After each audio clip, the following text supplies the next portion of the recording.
नमस्कार। हमारा देश और पूरा विश्व आज कोविड-19 की चुनौती का सामना कर रहा है। कोविड-19 अभी खत्म नहीं हुआ है। ऐसे में हमारा फर्ज है कि हम सतर्क रहें। इसलिए जब तक दवाई नहीं तब तक कोई ढिलाई नहीं। कोरोना से बचाव के लिए जरूरी है नियमित रूप से हाथ धोना, मास्क पहनना और आपस में उचित दूरी बनाए रखना। याद रखिए, 2 गज दूरी, मास्क है जरूरी। खांसी, बुखार या सांस लेने में कठिनाई होने पर हेल्पलाइन नंबर 1075 पर संपर्क करें। अच्छा, तो देखिए वित्तीय नियोजन का क्या महत्व है, इंपॉर्टेंस क्या है। तो सबसे पहली बात तो आपकी ये है कि कोई भी व्यावसायिक इकाई है उसमें प्लानिंग होती है। हम लोगों ने पढ़ा हुआ है कि प्रबंधन, आपको पहली बुक से याद होना चाहिए कि 5 स्टेप्स होती हैं। 5 एकदम इंडिस्पेंसिबल फंक्शंस होते हैं। इंडिस्पेंसिबल फंक्शंस मतलब क्या होते हैं, जो आपको करने ही करने अगर आप प्रबंधन कर रहे हो। और उसमें पहला काम आता था नियोजन का, प्लानिंग का। ठीक, हमारा 4th चैप्टर भी था पिछली बुक में। अब इसी में क्या है, एक तरह से वो दोनों मिलाकर के एक ही बुक्स हैं, लेकिन वो इतनी मोटी हो जाती है इसलिए उसको अलग पार्ट में डिवाइड कर दिया गया। तो उस हिसाब से क्या आपको समझ में आया कि जो नियोजन है, प्लानिंग है, उस प्लानिंग का भी एक महत्वपूर्ण अंग क्या होता है, फाइनेंशियल प्लानिंग। ठीक है, व्यावसायिक इकाई में क्या हो जाएगा और उसमें ये क्या हो जाएगा, वित्तीय नियोजन। तो प्लानिंग में भी फाइनेंशियल प्लानिंग बहुत इंपॉर्टेंट है। भाई व्यवसाय आप करिए, इसलिए रहते हो, पैसा कमाने का मुख्य उद्देश्य होता है। अच्छा, आप क्या समझिए, इसका लक्ष्य कंपनी कोष में अब कुछ सारे टर्म्स हैं जो थोड़े से क्लिष्ट है हिंदी में, तो उनको मैं इंग्लिश में बताते हुए चलूंगा। समय और उपलब्धता संबंधी अनिश्चितताओं के लिए कंपनी को सामना करने के लिए योग्य बनाना है। मतलब क्या हुआ, कंपनी को अपने काम करने के लिए पैसों की आवश्यकता है, तो पैसा सही समय पर उपलब्ध हो, पहली चीज टाइम, और जितना चाहिए उतना उपलब्ध हो, यानी कि क्वांटिटी। तो टाइम और क्वांटिटी, ये दोनों चीजें इंपॉर्टेंट हो जाती हैं। समय की बात होती है, दूसरी होती है उपलब्धता की। तो ये दोनों चीजें क्या हो, एकदम मैच कर पा रही हो, तब हम लोग उसको क्या बोल देते हैं, उससे संबंधित जो अनिश्चितताएं हैं, यानी कि अनसर्टेनिटी है, इस टाइम पे पैसा होगा या नहीं होगा, इतना पैसा होगा या नहीं होगा, इन अनिश्चितताओं को सामना करने के लिए तैयार कर दो कंपनी को, तो उसको हम लोग क्या बोल देते हैं, फाइनेंशियल प्लानिंग होती है। ठीक है, उसका ये उद्देश्य होता है, ये लक्ष्य होता है। ठीक है, लक्ष्य एक मूवी आई थी ऋतिक रोशन साहब की, काफी अच्छी मूवी थी। तब मैं सैनिक स्कूल में था और सारे लोग बैचमेट्स देखने गए थे, स्कूल की तरफ से गए थे, काफी अच्छी थी, तो याद आ गया लक्ष्य। गाने भी बहुत अच्छे हैं। एनीवेज, आगे बढ़ते हैं। समय और उपलब्धता, ये दोनों चीजें इंपॉर्टेंट है। इससे संबंधित अनिश्चितताओं को दूर करने का उद्देश्य किसका है, फाइनेंशियल प्लानिंग का, हमारे वित्तीय नियोजन का। तीसरी चीज क्या है, संगठन के सुगम प्रचालन में सहायक। अगर आपके पास सैलरी देने की जरूरत है, आपके पास पैसे नहीं है, फिर सारे लोग ये भी सोच रहे हैं सैलरी नहीं मिल रही टाइम से यार, तो ऑपरेशन रुक जाएंगे। आपको थोड़ा सा रॉ मटेरियल खरीदना था, रुक जाएंगे।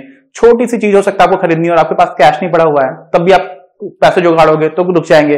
तो सुगमता से आपका व्यवसाय चलता रहे, इसके लिए बहुत आवश्यक है। ठीक है, तो सुगम प्रचालन में सहायक क्या है, आपका वित्तीय नियोजन, कि जितना पैसा चाहिए उतना होना चाहिए। अच्छा, वित्तीय नियोजन का यह प्रयत्न होता है कि यह पहले से ही बतला दिया जाए, एक तरह का प्रेडिक्शन कर रहे होते हो, भविष्यवाणी कर रहे हो, किस चीज की, कि भविष्य में विभिन्न व्यावसायिक परिस्थितियों में क्या घटित हो सकता है। तो आपको कुछ आइडिया लगा लिया कि हमारी इतनी सेल्स आएंगी या इतनी सेल्स नहीं आएंगी, या यहां पर मार्केट ऐसे जा रहा है तो हमें ज्यादा चीजें प्रोड्यूस करने की जरूरत है, हमें ज्यादा सामान खरीद के रखने की जरूरत है, क्योंकि अभी ज्यादा एकदम से डिमांड आने वाली है इन चीजों की। हमारा एक बड़ा कॉम्पिटिटर है, वो कंपनी मार्केट छोड़ करके जा रहा है, तो उसकी सारी जो सप्लाई करता था वो भी हमें करनी पड़ेगी, तो हमें और ज्यादा प्लांट में इन्वेस्ट करने की जरूरत है।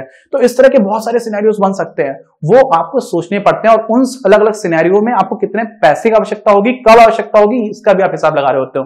तो क्या होता है, आप बहुत सारी विभिन्न व्यावसायिक परिस्थितियों में क्या घटित हो सकता है ये सोचते हो। ऐसा करके होता क्या है, फर्म द्वारा संभावित परिस्थितियों का ठीक प्रकार से समाधान किए जाने का प्रयास किया जाता है।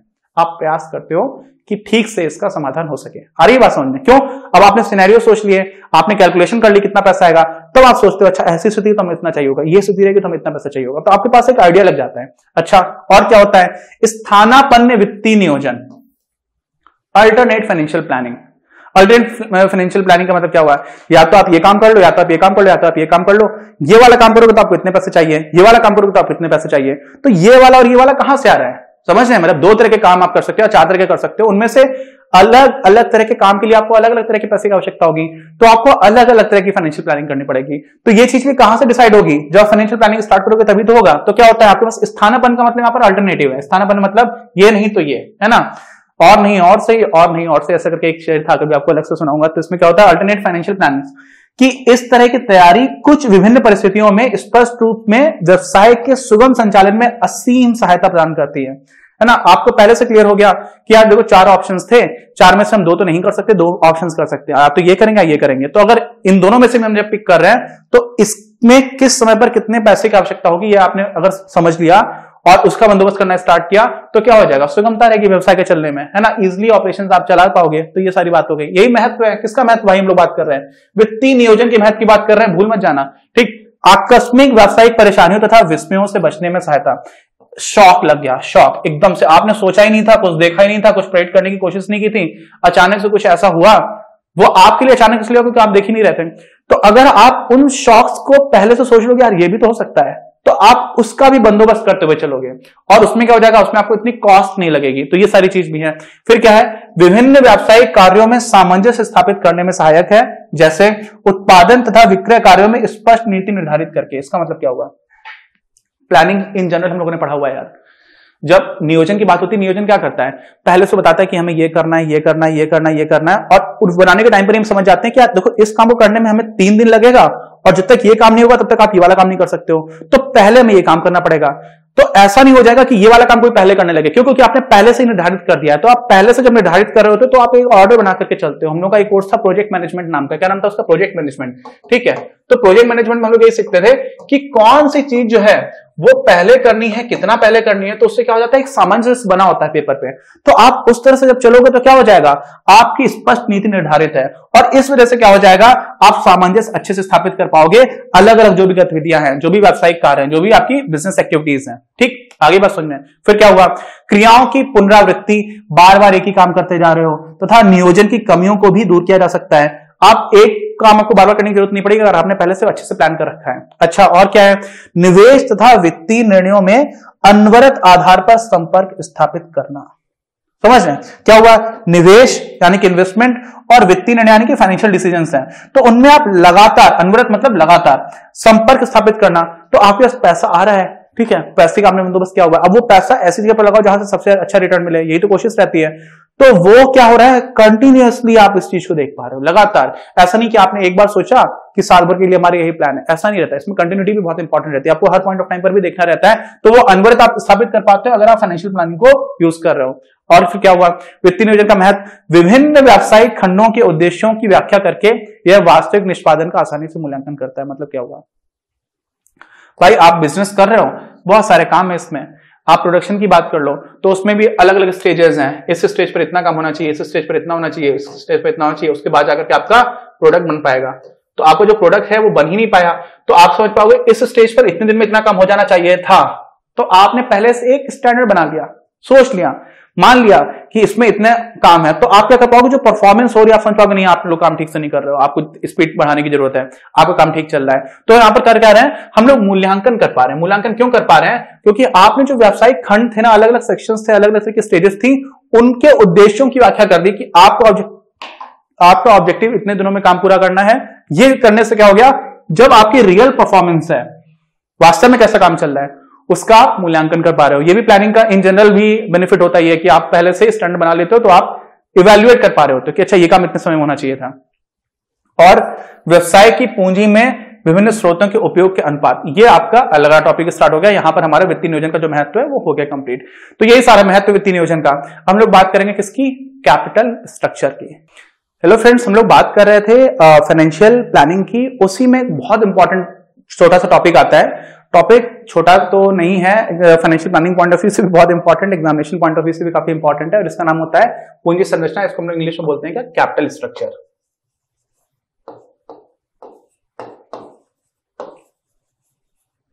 कैपिटल मतलब पूंजी, स्ट्रक्चर मतलब संरचना। क्या मतलब होता है, देखो पैसा आपको चाहिए होता है, अब पैसे के जो है उसको हमने सब मिला करके पूंजी बोल दिया। उसमें अलग अलग तरह के स्रोत होते हैं, अलग अलग सोर्सेस से आप पैसे ला सकते हो।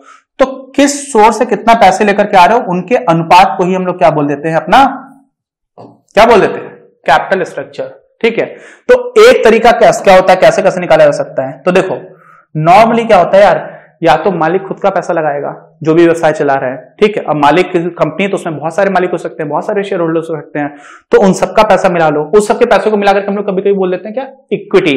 वास्तव में उसका जो पूरा फुल फॉर्म रहता है वो होता है ओनर्स इक्विटी। ओनर्स मतलब मालिक, ठीक है, इक्विटी, तो ओनर्स इक्विटी हो गया। अब ओनर्स इक्विटी जो है आपका इसमें क्या करोगे, ओनर्स इक्विटी को हम लोग लिख देते हैं ई, क्या लिख देते हैं ई।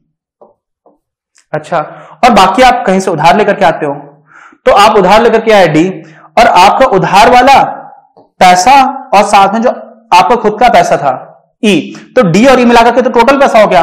तो टोटल पैसे में आपका उधार का कितना हिस्सा है, तो क्या निकालेंगे, उधार बटे उधार प्लस जो पूंजी है मालिकों की स्वामित्व लेकर के आए हैं, तो समता पूंजी प्लस उधार, इससे आप भाग दे दोगे। तो ये जो हमें अनुपात मिलता है ना, कई बार हम लोग इसी को यूज कर रहे होते हैं, कई बार इसी को अलग अलग तरह के नाम से बुलाएंगे हम लोग। फाइनेंशियल लिवरेज की भी बात करेंगे, इसकी बात करेंगे, उसको बोलते हैं वित्तीय उत्तोलक, ऐसा मैंने पढ़ा था, पहले कभी नहीं पढ़ा ऐसा। तो यहाँ पर आप फाइनेंशियल लिवरेज की भी बात करेंगे तो कोई समस्या की बात नहीं है, है ना। होता क्या है, इसी अनुपात से आप क्या समझ लेते हो ना, अब आप समझ लो इसके दो तीन स्थितियां हो सकती हैं, ठीक है। आप समझो, एक बार ऐसा हो रहा है, मान लीजिए कि आपके पास यही जो अनुपात है उसमें क्या हो गया आपका, इसी में मान लीजिए d अपॉन d प्लस ई, यही तो है। तो एक बार आ गया आपका 1/10, ठीक। इसका मतलब क्या हुआ कि आपका 1 रुपए आपने ले रखा है उधार, तो 1 रुपए आपका उधार है, ये भी तो उधारी है d प्लस ई, तो यहां पर क्या हो जाएगा 9 आ जाएगा। तो यानी कि 9 रुपए आपने खुद के लगा रखे हैं, 1 रुपए उधार लगा हुआ है। दूसरी बार क्या केस है, ये तो पहला केस था, दूसरा केस क्या है, दूसरे केस में आपका हो गया 2/2 प्लस 8, ठीक। तो इसमें क्या हो गया आपका 2/10 आ रहा है, यानी कि 20% हो गया। ऐसे ही एक हो गया आपका 5/5 धन 5। मैं सिंपलिसिटी के लिए इतने आसान वो ले रहा हूं नंबर्स, ठीक। तो 5/10 हो गया। तो यहां पर ये देखो कि यहां पर 1/10 का मतलब क्या हो रहा है कि 10% हिस्सा है। 1/10 का मतलब क्या हुआ, 10% हुआ। तो 10% हिस्सा है किसका, उधार का, कुल पूंजी में। यहां पर आपको दिख रहा है कि 20% हिस्सा है, 10 में से 2 यानी कि 100 में से 20 यानी कि 20%। यहां पर क्या है कि 50% हिस्सा है, तो यहां पर उधार बहुत ज्यादा है, यहां पर उधार काफी कम है, यहां पर उससे ज्यादा है। तो कितना उधार होना चाहिए, जैसे आपको ये नंबर दिखेगा, इसकी तो कोई वैल्यू है ना। 1/2 का मतलब क्या, 1/10 का मतलब क्या हुआ 10%। तो आपको सीधे सीधे दिख गया कि ये जो अनुपात है वो 10% है, तो आपको एकदम से समझ आ जाएगा कि अच्छा हाँ उधार इतना होना चाहिए। आपको ये नंबर देखते ही आपको तुरंत समझ में आ जाएगा, इसीलिए इसकी वैल्यू है। तो होता क्या है, इसी को हम लोग पढ़ेंगे, इसी से हमें समझ आ जाता है कि पूंजी संरचना कैसी है, क्योंकि जैसे आपको ये नंबर पता चला आपको समझ आएगा कितना उधार है, कितना आपका खुद का पैसा लगा हुआ है, ठीक। अच्छा, क्या हुआ, स्वामित्व के आधार पर व्यावसायिक वित्त के स्रोतों को मोटे तौर पर 2 वर्गों में विभाजित किया जा सकता है। स्वामिगत निधि, जिसको हम लोग बोलते हैं क्या, ओनर्स इक्विटी, क्या बोलते हैं, ओनर्स इक्विटी या ओनर्स फंड्स, उसमें समता पूंजी आ जाती है, ठीक है। इक्विटी शेयर कैपिटल, ऐसे प्रेफरेंस शेयर कैपिटल भी आ जाती है। पूर्वाधिकार अंश, जिसको हम लोग इंग्लिश हिंदी में बोलते हैं, प्रेफरेंस शेयर्स को बोलते हैं। और तीसरा होता है संचय, जिसमें हम सरप्लस एंड रिजर्व्स की बात कर लेते हैं। क्या करते हैं, संचय एवं आधिक्य। तो इसी को हम लोग क्या बोल देते हैं, रिजर्व्स एंड सरप्लसेस और रिटेन्ड अर्निंग्स। रिटेन्ड अर्निंग्स समझ रहे हैं क्या होता है, कोई बिजनेस से प्रॉफिट कमा रहा है, प्रॉफिट कमाने के बाद उसने प्रॉफिट किसी को बांटा नहीं, या बांट भी दिया लेकिन उसके बाद भी हिस्सा बचा, तो जो हिस्सा कहीं पर बांटा नहीं उसने रिटेन करके रख लिया, अपने पास रख लिया, उसी को क्या बोलते हैं, रिटेन्ड अर्निंग्स। और एक्यूमुलेटेड रिटेन्ड अर्निंग्स, कई बार कई सालों का आपकी रिटेन्ड अर्निंग्स होती चलेगी, उसको मिलाकर के क्या बोल देते हैं, उसको रिटेन्ड अर्निंग्स भी बोल सकते हैं। कभी कभी हम लोग उसको रिजर्व्स एंड सरप्लसेस भी बोल देते हैं। क्या बोल देते हैं, रिजर्व्स एंड सरप्लसेस, जो आपका आधिक्य हो गया था। तो ये जो तीनों तरह की चीजें हैं, इक्विटी शेयर कैपिटल वो भी मालिक लोग लगाएंगे, प्रेफरेंस शेयर कैपिटल वो भी मालिक लोग लगा रहे हैं, और रिजर्व्स में जो पैसा पड़ा हुआ है वो भी तो मालिकों का ही है। मालिकों का मतलब जो भी कंपनी के मालिक है। तो एक तो वो हो गया, 2 वर्गों में विभाजित कर रहे हैं, तो 2 में जो पहला है उसको हम लोग बोलते हैं ओनर्स फंड्स। ओनर्स फंड्स में ही ये सारी चीजें हैं। ओनर्स फंड्स में क्या क्या आ रहा है आपका, इक्विटी शेयर कैपिटल आ रहा है, प्रेफरेंस शेयर कैपिटल आ रहा है, और साथ में रिजर्व और सरप्लसेस और इक्विटी और रिटेन्ड अर्निंग्स आ रही है। इसी को हिंदी में क्या बोलेंगे, समतांश पूंजी, पूर्वाधिकारांश पूंजी, और साथ में संचय एवं अधिक अथवा प्रतिधारित उपार्जन। और प्रतिधारित उपार्जन इतना कठिन शब्द है, इसलिए इसको हम लोग रिटेन्ड अर्निंग्स भी बोल सकते हैं, कोई समस्या नहीं हो जाएगी, कोई मार्क्स कटेंगे नहीं इसमें। अच्छा, ठीक है। अब स्वामित्व के आधार पर व्यावसायिक वित्त के स्रोतों को मोटे तौर पर 2 वर्गों में विभाजित किया जा सकता है, हम लोग जानते ही थे। दूसरा जो होता है वो होता है ग्रहित निधि। ग्रहित मतलब क्या होता है, बोरोड फंड्स। ग्रहित, आपने मांग रखा है किसी से, क्या बोलते हैं उसको, बोरोड, बोरो किया हुआ है। इसमें क्या क्या आ जाएगा, आपने लोन ले लिया किसी बैंक से या किसी भी नॉन बैंकिंग फाइनेंशियल इंस्टीट्यूशन से। क्या मैंने बोला, एनबीएफसी बोलते हैं इनको हिंदी में, सॉरी शॉर्ट में, इंग्लिश में एनबीएफसीज। कई हो जाएंगे तो कंपनीज आएंगी, नॉन बैंकिंग फाइनेंशियल कंपनीज। दूसरा क्या होगा, आपने डिवेंचर जारी कर दिया, उसको हिंदी में बोलते हैं हम लोग ऋण पत्र। तीसरा क्या होगा, आपने पब्लिक डिपॉजिट्स उठा लिए, तो पब्लिक डिपॉजिट्स को हम लोग बोल देते हैं सार्वजनिक जमा, जहां पर आप सीधे तौर पर जनता से पैसे मांग लेते हो। नॉर्मली बड़ी कंपनीज ये कर पाती हैं। तो ये क्या हो गया, ये आपका उधारी का पैसा है, ठीक है। तो ये डेट हो गया। हम लोगों ने क्या पढ़ा था, डी अपॉन डी प्लस ई, तो ये उधार हो गया। तो उधार में ये सारी चीजें आ रही हैं। कौन कौन सी 3 चीजें हम लोगों ने देखनी है, ऋण यानी कि लोन्स, आपका ऋण पत्र यानी कि डिवेंचर्स, और तीसरा क्या हो गया आपका जो भी आपने पब्लिक से डिपॉजिट करवाया, पब्लिक डिपॉजिट्स, ठीक। अच्छा, तो ये आपका लोन बन गया, पूंजी संरचना का हिस्सा था। आप समझिए, ऋण इक्विटी अनुपात के रूप में पूंजी संरचना को समझा जा सकता है, जो आपको पहले बता चुका हूं। ऋण डेट बटे इक्विटी। आप कहोगे ये आपने क्या कर दिया? देखो मैंने आपको बताया था डी अपॉन डी प्लस ई, ये बताया था। यहां तो लिखा हुआ है डी अपॉन ई, डेट अपॉन इक्विटी। कोई अंतर की बात नहीं है, अंतर छोटा सा है, कॉन्सेप्चुअल लेवल पर कोई ऐसा अंतर नहीं है। इस वाले केस में मैंने आपको उदाहरण दिया था 1/1 प्लस 9, ठीक। अगर 1/1 प्लस 9 का मतलब क्या हुआ कि डेट आपका 1 है और 9 आपकी इक्विटी है, उसी को अगर आप यहां पे निकालोगे तो क्या आ जाएगा? 1/9 आ जाएगा। ऊपर आपका क्या निकल करके आ रहा है? 1/10 आ रहा है। तो कुल में आपका 10% है, लेकिन अगर आप इक्विटी से तुलना कर रहे हो तो उसका 1/9 ही हिस्सा है, तो ये आपको कुछ 11.11% ऐसा करके कुछ आ जाएगा, ठीक है। तो यहां पर परसेंटेज थोड़ा बढ़ रहा है, लेकिन अब आप कुल पूंजी में डेट का हिस्सा नहीं देख रहे हो, आप ऋण का इक्विटी से जो अनुपात है उसको देख रहे हो। तो ऐसे भी देखा जा सकता है, ठीक है। लेकिन आमतौर पर हम लोग उस चीज को फॉलो कर रहे होते, इसलिए मैंने वो बताया। ये भी यूज करोगे थोड़ा अलग है। तो आपने यहां पर क्या किया है? सीधा सीधा ऋण इक्विटी अनुपात लगा दिया। इसी तरह से आप ये भी कर सकते हो जो मैंने आपको पहले बताया था। क्या लिखा हुआ है? कुल पूंजी में ऋण की मात्रा से भी पूंजी संरचना को समझा जा सकता है। तो आप ऐसे भी समझ सकते हो, ऐसे भी समझ सकते हो। अरे भाई मैं आपको बोलूं कि आपके पास 10 गेंद है। कितनी गेंद है? 10 गेंद है। एक नीले रंग की है, बाकी सब लाल रंग की है, ठीक। तो कुल गेंद में नीली गेंद कितनी है? तो आप बोलोगे कुल तो 10 हो गई, क्योंकि कुल में तो नीली भी मिला ली गई है। तो नीली भी मिलाकर के तो 10 गेंद है, 10 में तो एक ही है, तो 1/10 हो गया। अब मैं दूसरी तरह से बोलूं कि यार ये बताओ, एक तो नीली गेंद है, 9 आपके पास लाल गेंद है, तो लाल गेंदों की तुलना में नीली गेंद और लाल गेंद का अनुपात क्या है? तो आप बोलोगे एक ही नीली है और 9 लाल है, तो आप 1/9 कर दोगे। लेकिन कुल पूछूंगा तो आप 1/10 कर दोगे। वही चीज है, एग्जैक्टली वही चीज है। तो आप दोनों चीजों से जो कंपोजिशन है वो समझ जाओगे, ठीक है। अच्छा अब यहीं पे समझो, यहीं पे समझो। यहां पर 1/1 प्लस 9 लिखा हुआ था, इसी की जगह समझ लो आप 2/2 प्लस 18 लिखा होगा। इसका मतलब क्या हुआ? इसका मतलब ये हुआ कि इस बार 20 गेंद है। टोटल गेंद कितनी होगी? 2 + 18, 20 गेंद हो गई। अब 20 गेंद में 2 नीली है और 18 लाल गेंद है, और ऊपर आपके पास नीली गेंद का अनुपात पूछा गया, तो नीली तो 2 ही रही, लेकिन नीचे 20 हो गई, तो अनुपात यहां पर भी निकल करके आ रहा है आपका 1/10, ठीक है, 10%। तो यहां पर कितनी गेंदें हैं वास्तव में आप ये नहीं बता सकते, उन गेंदों का आपस में अनुपात कितना है ये बता पा रहे हो, ठीक है। अगर आपको सीधे सीधे नंबर दिया जाए, आप ये मत समझना, अगर आपको 1/10 लिखा हुआ तो आप ये मत सोचो कि हमेशा एक ही गेंद होगी, हो सकता है कि 2 हो तो दूसरी वाली 18 हो जाएंगी, ठीक है। तो हमें अनुपात से वो रेशियो समझ में आएगा, उनका आपस में अनुपात समझ में आएगा, हमें एक्जैक्टली नंबर नहीं समझ में आएगा। और इन दोनों ही तरह से हम क्या समझ सकते हैं, जो हमारा स्ट्रक्चर है किसका, कॉस्ट कैपिटल स्ट्रक्चर है, पूंजी का जो संरचना है उसको समझ सकते हैं, ठीक। तो ये सारी चीजें आपको अच्छे से समझ में आनी चाहिए। अब क्या हुआ, फर्म के दृष्टिकोण से ऋण और इक्विटी दोनों की लागत तथा जोखिम में काफी अंतर होता है। आप ये सोचो, अभी तक कुछ लोगों ने शायद सोच लिया होगा, जिन्होंने सोचा बहुत अच्छी बात है, उनको समझ में आना चाहिए, क्या समझ में आना चाहिए कि भाई हम लोग डेट की बात कर रहे हैं और हम लोग किसकी बात कर रहे हैं, इक्विटी की बात कर रहे हैं, है ना। तो ये डेट हो गया, इक्विटी हो गया, ऋण हो गया और हमारी ये इक्विटी हो गई। इसको समता लिखा हुआ है किताब में, नहीं लिखना चाहिए, मैं हाथ जोड़ता हूं। समता का मतलब ये नहीं होता, समता हम लोग पॉलिटिकल साइंस में जब इक्विटी पढ़ रहे होते हैं, समानता तब की बात रहती है। इक्विटी शेयर्स अलग है कि समता अंश पूंजी है, वहां पे हर शेयर एकदम एक दूसरे के बराबर है, आइडेंटिकल मानते हैं, तो उसको समता बोलते हैं। यहाँ पे समता लिखा हुआ है अपनी किताब में, उसको मैंने हटा दिया है। तो क्या हुआ है, D/E, इसका मतलब क्या हुआ, क्यों हमें तो भाई मान लीजिए किसी को व्यवसाय को चलाने के लिए आपको 100 रुपए लेकर के आने हैं, अब मैं 100 रुपए में 10 रुपए डेट से लेकर के आऊं और 90 रुपए इक्विटी से लेकर के आऊं, तो क्या हो जाएगा, तो ये अनुपात आपको कितना हो जाएगा, जो D/D+C वाला अगर अनुपात है, इसको अगर ऐसे करके देख लें तो ये कितना हो जाएगा, तो 1/10 हो जाएगा।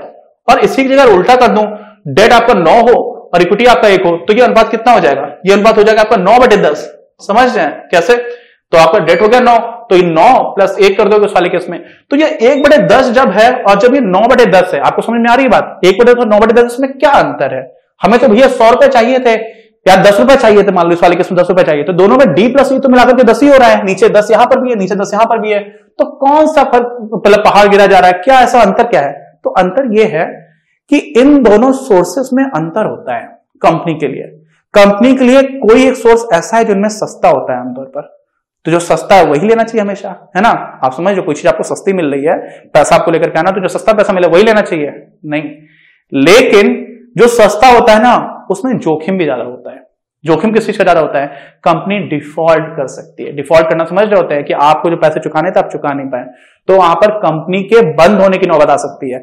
तो जो सस्ता है वहां पर दूसरी तरह का खतरा है, तो वही चीज को समझना चाहिए। इसीलिए कितना डेट आना चाहिए, कितनी इक्विटी आना चाहिए, यह समझना बहुत जरूरी होता है, ठीक है। तो क्या क्या हो जाता है आपका, लागत और जोखिम, इनमें अंतर होता है। वास्तव में जो ऋण होती है उसकी लागत कम होती है लेकिन जोखिम ज्यादा होता है। क्या होता है? लागत कम, जोखिम ज्यादा ऋण में। और जो आपकी इक्विटी होती है उसमें उल्टा होता है, उसमें लागत तो आपकी काफी ज्यादा आती है लेकिन आपका जोखिम लगभग होता ही नहीं है। इक्विटी शेयर कैपिटल में मालिक लोगों ने पैसा लगाया, कंपनी बर्बाद हो गई, मालिकों को कुछ देने की जरूरत नहीं है।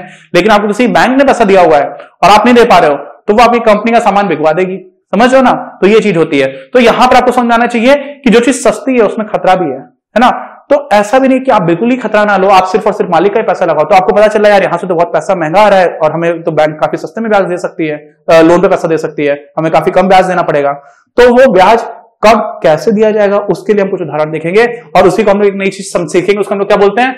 Trade on equity. क्या सीखते हैं? Trade on equity. उसको हिंदी में लिखते हैं इक्विटी पर व्यापार, समता पर व्यापार लिखा हुआ किताब में, हाथ जोड़ लेता हूं। ऐसा ट्रांसलेशन देखो, हुआ क्या है ना, अपनी भाषा हिंदी है, मुझे तो बहुत अच्छी लगती है हिंदी और हिंदी में मैं पढ़ाई भी कर रहा हूं, आप लोगों को पढ़ा भी रहा हूं हिंदी में। लेकिन जो फाइनेंस है ना, इसका बहुत ज्यादा डेवलपमेंट वेस्टर्न कंट्रीज में हुआ है, अमेरिका है, वेस्टर्न यूरोप है। अब उन कंट्रीज में बहुत सारे ऐसे टर्म्स थे जो वहां पर चलना स्टार्ट हुए, उसको हम लोगों ने जबरदस्ती हिंदी में ट्रांसलेट करने की कोशिश की और उन ट्रांसलेशंस में कई बार वो अर्थ खो जाता है, वो उतना स्पष्टता से नहीं दिख रहा होता। और साथ ही में जितना स्पष्टता से दिख सकता है, दुर्भाग्यवश हमारी जो पाठ्य पुस्तक है एनसीईआरटी की, उसमें बहुत ही गंदा ट्रांसलेशन है। तो हिंदी माध्यम विद्यार्थियों की एक अलग तरीके से समस्या जाती है कि पहले से कुछ गलत लिखा हुआ है तो हमें समझ में नहीं आ रहा होता है। ठीक है, इसलिए यहाँ पर इंग्लिश को भी थोड़ा थोड़ा सीखते चलेंगे। इसलिए हम लोग हिंदी में क्या करते हैं, इंग्लिश में बोल देते हैं कॉस्ट एंड रिस्क, अलग अलग होता है। तो कितना क्या होना चाहिए इसको हम लोग समझेंगे, आगे एग्जांपल आएगा। जो बेसिक चीज थी वो हम लोगों ने यहाँ पर समझ ली है ना, इसी यही वाला पॉइंट है, इसको एम्फसाइज कर लीजिए। इक्विटी की अपेक्षा जो ऋण है उसकी लागत कम होती है, क्योंकि अच्छा कम होती क्यों होती है समझो। बैंक ने आपको लोन दे रखा है, बैंक को पता है कि भैया उनको पैसा वापस मिलना ही है, बैंक को यह भी पता है कि उनको फिक्स्ड रेट पर पैसा मिलना है, बैंक को यह भी पता है कि आप उनका पूरा प्रिंसिपल भी वापस करोगे, तो उनको पैसा आपको देना ही पड़ेगा। निश्चित डेट है, निश्चित पैसा, सब कुछ पहले से फिक्स्ड है। यहां पे मालिक है, मालिक को नहीं पता कि प्रॉफिट होगा या लॉस होगा, तो वो ज्यादा रिस्क ले रहा है। जब वो ज्यादा रिस्क खुद में ले रहा है कि उसको पैसा मिलेगा भी नहीं मिलेगा, तो उसको उस रिस्क के बदले ज्यादा पैसे मिलने चाहिए, क्योंकि वो ज्यादा रिस्क ले रहा है। बैंक उतना रिस्क नहीं ले रही, बैंक तो बोली हम तो आपको लोन दे दिया, हमें तो भाई इंटरेस्ट वापस चाहिए और मूलधन भी वापस चाहिए। ठीक, तो इस वजह से क्या होता है कि जो ऋण होता है ना, नॉर्मली ऋण सिर्फ बैंक नहीं देती है। उदाहरण दे रहा हूं, आप पब्लिक डिपॉजिट में सीधे जनता से उठा सकते हैं, नॉन बैंकिंग फाइनेंशियल कंपनी से भी उठा सकते हैं, डिबेंचर्स इशू करके उठा सकते हैं। तो यहां पर क्या हो जाता है, जो ऋण है ना उसकी लागत कम होती है, क्योंकि जो उधारदाता कोई भी हो उसको जोखिम अंशधारियों के जोखिम से कम होता है, इसलिए उनको कम पैसे की आस रखनी चाहिए कि हमें कम पैसा मिलेगा।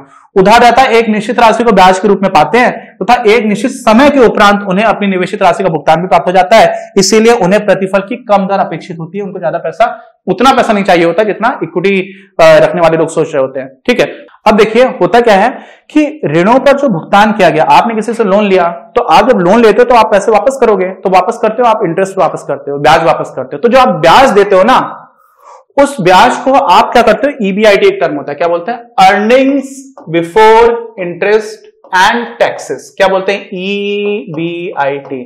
अर्निंग्स मतलब आपकी आमदनी, बिफोर मतलब पहले, इंटरेस्ट और टैक्सेस। आपने किसी को भी कर चुकाया सरकार को, और आपने किसी भी से उधार रखा था वो उधार चुकाया, उसके पहले आपको जो फायदा हो रहा है, इसको हम लोग बोल देते हैं कि ऑपरेटिंग प्रॉफिट बोल देते हैं, कि आपने कितना सेल्स की, आपके जो खर्चे आपने निकाल लिए, तो आपको ये प्रॉफिट बच रहा है। अब ये जो प्रॉफिट बचा, इसमें से आप टैक्स नहीं देते हो, आप इसमें से पहले इंटरेस्ट घटा देते हो। क्या कर देते हो, इंटरेस्ट घटा देते हो। तो आप सोचो कि अगर आपका मान लीजिए ईबीआईटी बन रहा है 10 लाख, ठीक है, और मान लीजिए कि आपका इंटरेस्ट बना 1 लाख, तो आपने जब इंटरेस्ट घटा दिया, अब आपके पास आ गया 9 लाख, ठीक, और आप ये मान लो कि 25% का टैक्स है। कितने का टैक्स है, 25% का, तो 9 लाख आपका प्रॉफिट हुआ। अब 9 लाख पे आप 25% अगर टैक्स दोगे तो 25/100 से गुणा करोगे, तो आपका निकल करके अमाउंट जो आ जाएगा वो आ जाएगा 2.25 लाख, ठीक है, 2,25,000 रुपए, इतना आपने क्या दे दिया, टैक्स दे दिया। अच्छा, लेकिन अगर आपका इंटरेस्ट जो ब्याज आपने दिया है वो आपने पैसा नहीं घटाया होता, तो आप 10 लाख में से 1 लाख नहीं घटाते, तो आपको 10 लाख बचता होता, और 10 लाख पर आप 25% निकालते, तो आपको इस टाइम पर कितना टैक्स देना पड़ता, 25 का निकालोगे तो 2.5 लाख हो जाएगा। 10 लाख का 25% निकालोगे तो 2.5 लाख हो जाएगा, तो आपको 2.5 लाख रुपए टैक्स देना पड़ता है। लेकिन आप कितना देना पड़ रहा है, 2,25,000 रुपए टैक्स देना पड़ रहा है। तो यहां पर आप एक बात समझो कि वास्तव में जो आप ब्याज दे रहे होते हो ना, उसकी वजह से आपका टैक्स भी कम हो जाता है। क्या हो जाता है? कम, टैक्स भी कम हो जाता है, क्योंकि ईबीआईटी से आप इंटरेस्ट को घटा देते हो, उसके बाद जो चीज निकल के आती है उसके ऊपर आप टैक्स देते हो। नहीं बात समझ में आई? तो यहां पर क्योंकि आप टैक्स आपको कम देना पड़ रहा है, इसलिए उधार लेने का एक और फायदा है। पहले से ही आपको पता चल गया, पिछले हम लोग अभी बात क्या की थी पहले, कि जो उधारदाता है जिसने आपको पैसे दिए, उसको पता है कि आप एक फिक्स्ड अमाउंट ऑफ टाइम के बाद पैसे दोगे, आप पूरा पैसा वापस करोगे, जो भी इंटरेस्ट रेट है वो भी पहले से निश्चित है, तो वहां पर निश्चितता है।